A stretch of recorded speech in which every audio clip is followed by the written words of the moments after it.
احادیث مبارکہ میں شعبان کی اہمیت ہے۔ رسول اکرم صلی اللہ علیہ وسلم رمضان المبارک کے علاوہ سب سے زیادہ روزے شعبان کے مہینے میں رکھا کرتے تھے، اور جب رجب کا چاند نظر آتا اللہ تعالیٰ سے دعا فرماتے، اللہم بارک لنا فی رجب و شعبان، اے اللہ ہمیں رجب اور شعبان میں برکت عطا فرما، وبلغنا رمضان، اور ہمیں رمضان المبارک تک پہنچا۔ اور ساتھ میں آپ نے یہ بھی ارشاد فرمایا، احسو ہلال شعبان، شعبان کے چاند کو محفوظ رکھو، اس کے چاند کا خیال رکھو، لی رمضان، رمضان کے لیے۔ گویا کہ شعبان کا مہینہ رمضان المبارک کی تیاری کے لیے ہوتا ہے۔ شعبان کا مہینہ بڑی برکتوں والا مہینہ ہے۔ شعبان کا مہینہ رحمتوں کے نزول کا مہینہ ہے۔ شعبان کا مہینہ اللہ تعالیٰ کی طرف سے مغفرت کے اعلان کا مہینہ ہے۔ نبی اکرم صلی اللہ علیہ وسلم ارشاد فرماتے ہیں، اذا کانت لیلۃ النصف من شعبان، جب شعبان کی نصف یعنی درمیانی رات آئے جسے ہم شب برات کہتے ہیں، فقوموا لیلہا، جو بندہ اس رات کو پائے تو رات کو عبادت کر لے، وصوموا نہارہا، اور دن کا روزہ رکھے۔ شب برات کی رات کو عبادت اور اگلے دن کا روزہ یہ نفل ہے، مستحب ہے، نہ یہ فرض ہے نہ واجب ہے۔ اس لیے کوئی بندہ عبادت کرے بہت اچھی بات ہے، نہیں عبادت کرتا تو اس پر کوئی لعن طعن نہیں ہے۔ شب برات کے تعلق سے ہمارے یہاں بڑے افراط و تفریط سے کام لیا جاتا ہے۔ بعض لوگ شب برات کا کلی طور پر انکار کر دیتے ہیں۔ ہاں، اس میں کوئی شک نہیں کہ شعبان کی نصف رات کا جن احادیث میں تذکرہ ہے وہ سند کے اعتبار سے بہت مضبوط نہیں ہے، لیکن فضائل کے لیے اور نفلی عبادت کے لیے وہ کافی ہیں۔ نفلی عبادات اور فضائل ضعیف احادیث سے ثابت ہو جاتے ہیں، تو بعض حضرات اس کا بالکل انکار کر دیتے ہیں، اور بعض اس میں اتنا اضافہ کر دیتے ہیں کہ اس رات کے بارے میں ان کا عقیدہ ہوتا ہے کہ شعبان کی درمیانی یعنی شب برات کو اللہ تعالیٰ آفاقی بجٹ بھی پاس کرتا ہے کہ اس سال کتنی بارش ہونی ہے اور کس کی موت واقع ہوگی۔ ہم بچپن میں سنا کرتے تھے کہ بچے کہا کرتے تھے کہ آج رات جس بندے کی موت واقع ہوگی اس سال، اس کا پتہ زمین پر گر جائے گا۔ تو یہ موت کے فیصلے اس رات میں نہیں ہوتے ہیں، بارشوں کے فیصلے اس رات میں نہیں ہوتے ہیں۔ یہ مشہور ہے کہ اللہ تبارک و تعالیٰ کس کو کتنا رزق ملنا ہے یہ فیصلے اس رات میں فرماتا ہے، اور دنیا کا نظام آئندہ سال کیسے چلنا ہے اللہ تعالیٰ اس رات میں فیصلے فرماتا ہے۔ اس کا شریعت میں کوئی ثبوت نہیں ہے اور احادیث مبارکہ سے اس کا کوئی تعلق نہیں ہے۔ یہ ہمارے درمیان ایک پھیلی ہوئی افواہ ہے۔ تو شعبان معظم کی جو یہ رات آتی ہے شب برات، اس کے تعلق سے جہاں افواہیں پھیلی ہوئی ہیں وہیں ہمارے درمیان خرافات بھی بہت ہیں، کیونکہ یہ جو شب برات میں عبادت کرنی ہے نفلی عبادت ہے، فردن عبادت کرنی ہے، نہ تو اس کے لیے اعلانات ہونے ہیں اور نہ ہی اس عبادات کے لیے کوئی خاص قسم کی نماز یا خاص قسم کی عبادت اس میں منقول ہے۔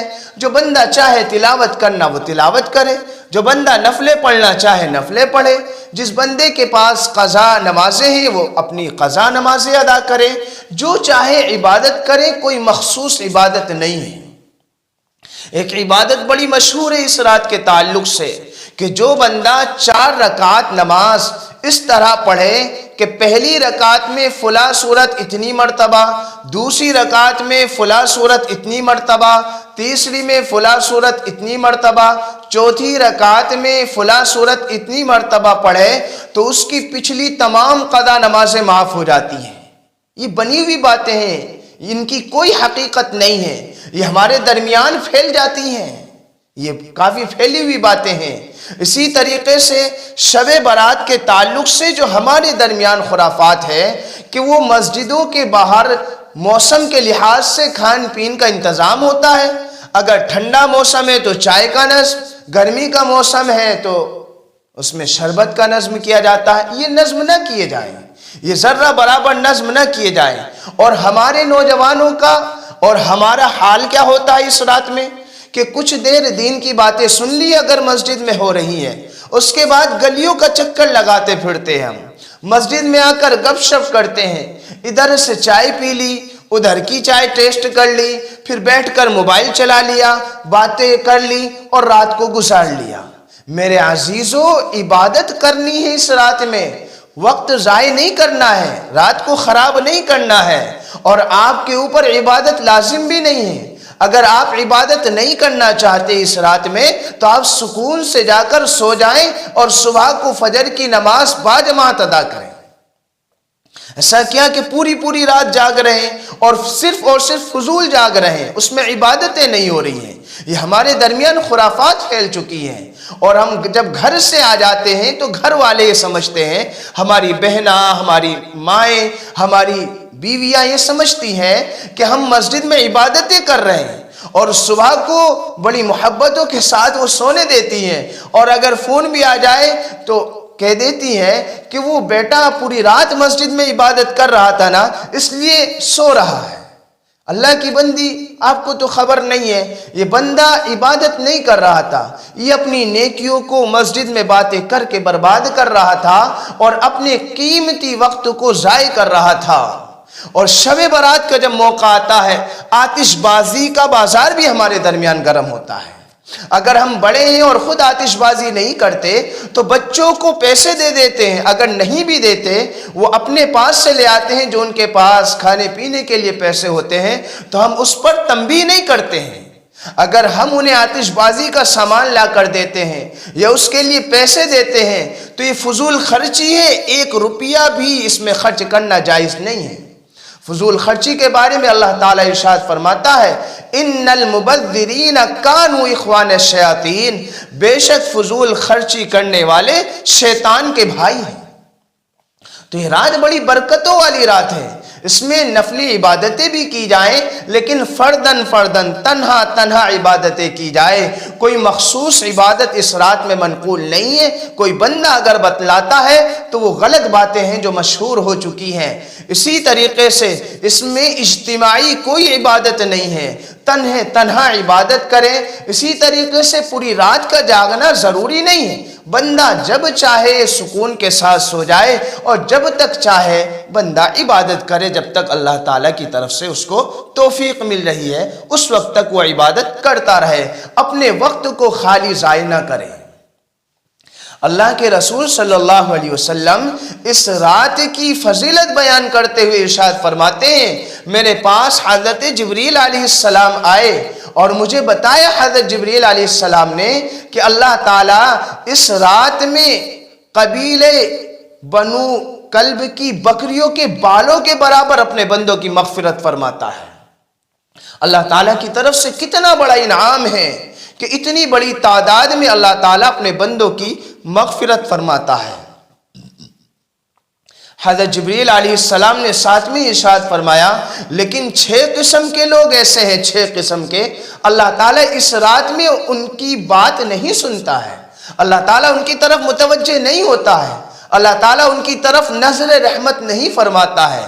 پہلا شخص جو شرک کے اندر مبتلا ہے، جب تک وہ شرک سے توبہ نہ کرے، پہلا شخص جو شرک کے اندر مبتلا ہے، دوسرا بندہ جو دلوں کے اندر کینہ رکھنے والا ہے، دوسرے کی طرف سے بغض، عناد رکھنے والا، حسد رکھنے والا بندہ ہے، تیسرا بندہ جو رشتوں کو توڑ دینے والا ہے، رشتوں میں دراڑیں پیدا کرنے والا ہے، خاندانوں کو توڑنے والا ہے، خود بھی دوسروں سے کٹ کر رہتا ہے، چوتھا بندہ جو اپنے لباس کو ٹخنوں سے نیچے استعمال کرتا ہے، ٹخنوں سے نیچے تک شلوار یا لنگی پہنتا ہے، پانچواں بندہ جو والدین کی نافرمانی کرتا ہے، چھٹا بندہ جو شراب کا عادی ہے۔ یہ وہ بندے ہیں جب تک ان گناہوں سے وہ توبہ نہیں کریں گے اللہ تعالیٰ ان کی کوئی بات نہیں سنتا ہے۔ تو اگر ہمارے اندر ان میں سے کوئی عادت ہے، ہماری وجہ سے والدین ناراض رہتے ہیں، یا اسی طریقے سے کوئی بندہ شراب کا عادی ہے، رشتوں کو توڑنے والا ہے، اپنا لباس ٹخنوں سے نیچے پہنتا ہے، یا شرک میں مبتلا ہو چکا ہے کسی موقع پر، یا اسی طریقے سے دل میں کینہ رکھتا ہے، اللہ تعالیٰ کو سینہ بے کینہ پسند ہے، اللہ تعالیٰ کو وہ سینہ جس کے اندر کینہ ہو بالکل پسند نہیں ہے۔ تو وہ ان تمام چیزوں سے توبہ کرے، اللہ تعالیٰ کتنی بڑی مغفرت فرماتا ہے، کتنی بڑی تعداد کی۔ حضرت جبریل علیہ السلام نے ارشاد فرمایا کہ قبیلے بنو کلب کی بکریوں کے بالوں کے برابر اللہ تعالیٰ اس رات میں مغفرت فرماتا ہے۔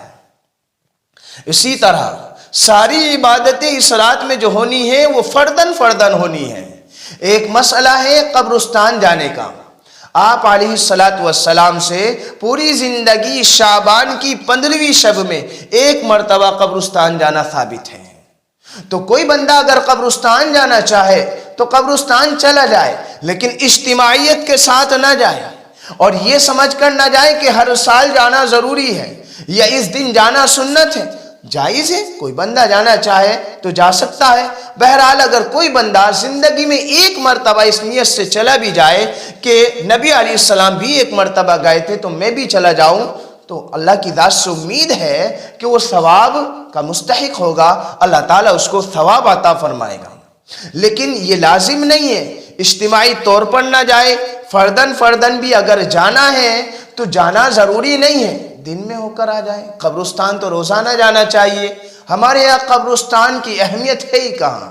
قبرستان میں جا کر قبروں کو دیکھ کر بھی ہمارے دل پسیجتے نہیں ہیں، ہمارے دلوں کے اندر ذرہ برابر کپکپاہٹ پیدا نہیں ہوتی ہے، دل کے اندر خوف پیدا نہیں ہوتا ہے، دل پر زنگ لگ چکا ہے، دل ہمارے سخت ہو چکے ہیں۔ بلکہ حال یہ دیکھنے میں آیا کہ قبرستان میں جوئے تک کھیلیے جاتے ہیں، قبروں کو رون دیا جاتا ہے، قبرستان میں جاتے ہوئے سلام نہیں کرتے، قبرستان کے پاس سے گزریں گے تو قبرستان کے والوں کے لیے سلام پیش نہیں کرتے ہیں۔ ہمارے دلوں میں احساس نہیں ہوتا ہے، موت کی یاد تازہ نہیں ہوتی ہے۔ اس لیے قبرستان تو جانا چاہیے۔ قبرستان جانے سے انسان کو اپنی موت یاد آتی ہے، آخرت کی فکر پیدا ہوتی ہے، اور آپ علیہ السلام قبرستان جایا کرتے تھے۔ لیکن شعبان کی 15ویں رات یعنی شب برات میں قبرستان جانے کو ضروری سمجھنا اور اسی طریقے سے اجتماعیت کے ساتھ جانا، یہ بالکل درست نہیں ہے، یہ بالکل درست نہیں ہے۔ اور شب برات کو اگر حقیقتاً دیکھا جائے تو ہم نے اس کو عبادت کی رات کم اور مستی اور مزے لینے کی رات زیادہ بنا لیا، گھومنے کی ٹھٹا کرنے کی رات زیادہ بنا لیا۔ اور اسی طریقے سے شب برات کے موقع پر ہم خصوصی کھانوں کا بھی انتظام کرتے ہیں، میٹھی ڈش بناتے ہیں، خصوصاً حلوہ بنایا جاتا ہے، اور اس حلوے کی نسبت سنت سے جوڑتے ہیں، نعوذ باللہ، اور ہم کہتے ہیں کہ یہ حلوہ بنانا اس رات میں سنت ہے۔ یاد رکھیں کہ حلوہ پورے سال آپ بنائیں، حلال ہے، کوئی حرج کی بات نہیں ہے، لیکن اگر سنت سمجھ کے آپ نے اس رات میں بنایا تو یہ سنت کی وجہ سے آپ کا بنانا غلط ہو جائے گا۔ اگر آپ سنت نہیں بھی سمجھتے ہیں اور آپ بدعت سے بچتے ہیں، یعنی اس کو سنت سمجھیں گے تو بدعت، اور اگر سنت نہیں بھی سمجھتے ہیں اور آپ بنا رہے ہیں تو پھر ہر جائز کام کا کرنا ضروری تو نہیں ہوتا ہے۔ اس دن خصوصی طور پر نہ بنائے، کہیں دوسرے لوگ ہمیں دیکھ کر فتنے میں مبتلا نہ ہو جائے کہ شب برات میں فلاں نے بھی تو بنایا ہے حلوہ، ہم بھی حلوہ بناتے ہیں۔ حلوہ بنانے کا پھر رواج چل بھی رہا ہے، تو نہ تو کوئی خاص ڈش بنائی جائے، نہ کوئی خاص عبادت کی جائے۔ نفلی روزہ بندہ رکھنا چاہے تو رکھ سکتا ہے، اور اسی طریقے سے نفلی عبادتیں بندہ کرنا چاہے تو عبادتیں کر سکتا ہے۔ نہ اجتماعی طور پر عبادتیں کرے اور نہ عبادت کرنے کو لازم سمجھے، اور اسی طریقے سے دیگر اور جو خرافات آپ حضرات کے سامنے بیان کیے میں نے، ان خرافات سے بچے تو شعبان کی رات بڑی اہمیت والی رات ہے۔ پھر شعبان کی رات میں اللہ کے سامنے لو لگائیں، اللہ کے سامنے گڑ گڑائیں، اللہ کے سامنے اپنی پوری جو کالی زندگی ہے اس کے حاضر ناظر کر کے دل و دماغ میں اللہ کے سامنے روئیں۔ اللہ کی ذات سے امید ہے اللہ تعالیٰ مغفرت فرما دے۔